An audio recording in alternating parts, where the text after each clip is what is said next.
yanzu ka duba barna da yake so ya shigo harkan auratayya wadda sai ya sha kan kowa duwayonka. Wannan hidima da muka ɗauka na maganan aure sai ya sha kan kowa, duk tsayinka sai ya sha kanka.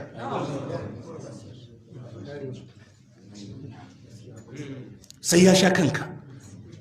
Ya kamata mu ma kan mu faɗa, mu yarda mu al'umma ce masu karɓan canji. Yau idan aka ce mutum zai aurar da yarsa ya shiga uku ya lalace. An dinga mitin da babbawa ne da yayawa ne, family za a haɗu mutum 5 mutum 10, amma in aka saka ranar auren sai an ɗaga sau 2 sau 3. To me yasa ba za mu sassautawa kanmu ba? Yarinya ɗaya idan za a aurar a cikin gida sai an yi mitin sau 5 ba a shirya auren ba, saboda ya buwayi yayunta, ya buwayi baffanunta da kawunanta. Me a cikin wannan abu don Allah? Me a ciki?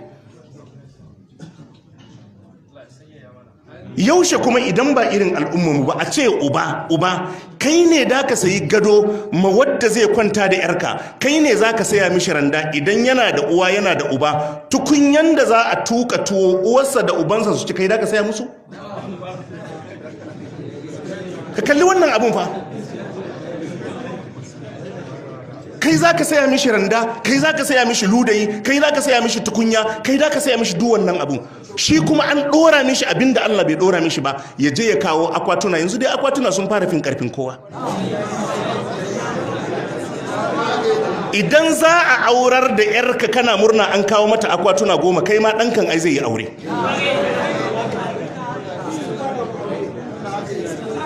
Haka ne.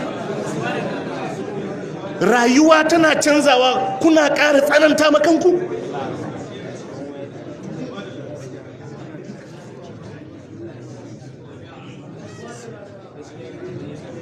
Rayuwa tana canzawa. Al'umma masu addini, al'umma da suke da'awa ta sunna, al'umma da suke da'awa ta wayewa, ba a san ya kamata ba. Kai ya kamata a ce butar da za ka yi alwala baban matanka ne zai siya maka? Kai ya kamata a ce butar da za ka yi alwala baban matanka ne zai saya maka? Kai baka saya mishi buta ka bashi ba, shi ne zai sai buta ya baka?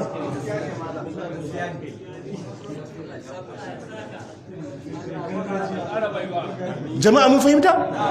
Yau fa aure yaro zai kai sadaki, shi ma in bai kai kayan aure ba za a sa ranar aure ba. To in an kawo kayan auren ɗiba da a yi a baka? Ina dai za a hada da kayan gidanka ne da akwatunsa duk a kwashe a kai mishi. Me na sai ya kawo akwatuna kafin ka sami shi ranar aure? Me na sai ya kawo akwatuna? Fitinar kai, damun kai. Shi yasa yanzu Malam Abdullahi, inda za ka ware kuɗi ka ce za ka yi wa 'yan mata 40 kayan ɗaki wadda za a aurar da su, a kwana biyun nan da a samu 40 ɗin duka a aurar da su. Dama suna ƙasa, kayan auren ne ya hana auren. To me yasa ba za mu sassauta kanmu ba? Da gaske ne ko ba da gaske ba ne? Da gaske ne. Yau inda za ka fidda kuɗi ka ce idan akwai waɗanda za su yi aure ba su da hali, kai ka ɗauki nauyin kayan ɗaki, za ka mata kayan ɗaki, ka ware na 'yan mata 40 gobe duka za a fito da 40 ɗin a musu auren. Dama fa abin da ya hana auren kayan ɗaki ne.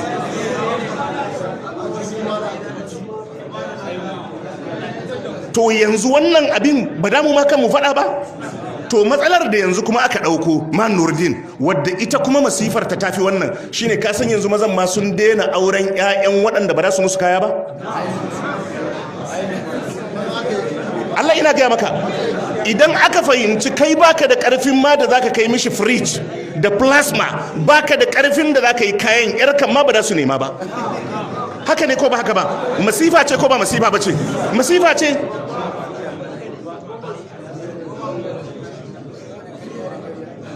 Ƙarya da ƙarya.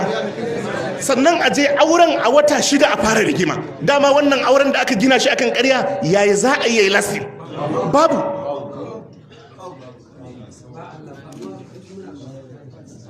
Wani ana magana da shi, wai ai kayan yana tsoron kar in ya aure ta bai yi ba. Na ce to ai in dai har kana tsammanin in ya aure ta ba zai mata kaya ba, to bai kamata dama ka kama ba shi 'yarka ba, don baka yarda da shi ba.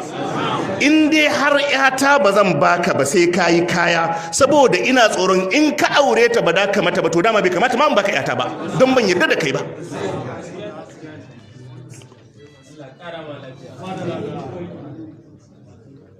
To duk waɗannan abubuwa matsalar mu shine kullum muna cikin karatu amma ga miyagun al'adu suna so su sha kanmu kuma abin kullum da ƙaruwa yake yi. Saboda haka akwai iyaye a cikin al'umma, akwai shugabanni a cikin al'umma, akwai masu tunani a cikin al'umma. Ya kamata ku zauna ku kalli wannan abun.